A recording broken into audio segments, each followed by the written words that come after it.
Very good evening. Our top story live at 5 tonight is breaking news, and it comes from Birmingham Airport, where all flights in and out of that airport have been suspended after a light aircraft crashed an hour or so ago.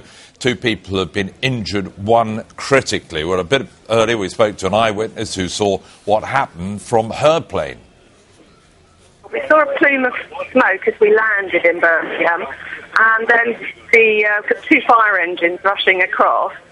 And basically we've been told the airport is closed, and that's basically all we know. It was a small light aircraft on the edges of the runway. That's what we were told by the pilots on the plane, by the edges. There's 2 fire engines and it crashed on approach. That's what we've been told. Let's speak to our man Darren Little, who's at Birmingham Airport now. The weather looks pretty atrocious. I imagine that may have had something to do with it all. I'm sure it has. It is thick, dense fog here at Birmingham Airport, and it's been that way for about 2 hours around here. You really cannot see anything. When I arrived here, I went to the perimeter to see whether I could see anything in onto the runway area, and you can virtually just see nothing but a few lights, and that's all.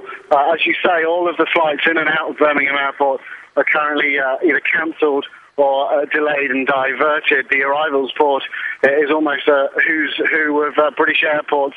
Flights going to Manchester, Bristol, even Glasgow I've seen on that board, and full pages full of flights which are now going elsewhere. There's also an awful lot of coaches now arriving, presumably to pick people up to help take them to try and make a connection elsewhere. Inside the terminal, they're not letting anyone near the check-in areas themselves. They're keeping them back, and it is very congested as people queue by the various airlines' check-in desks and information desks trying to find out some information.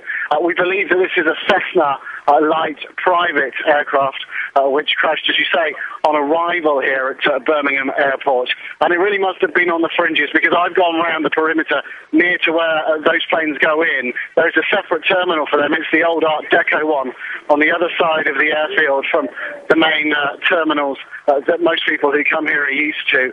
There is no activity there at all. It must have come up short by quite some way and be at the far end of the runway. But that's all conjecture at the moment. The news is that 1 person was seriously injured.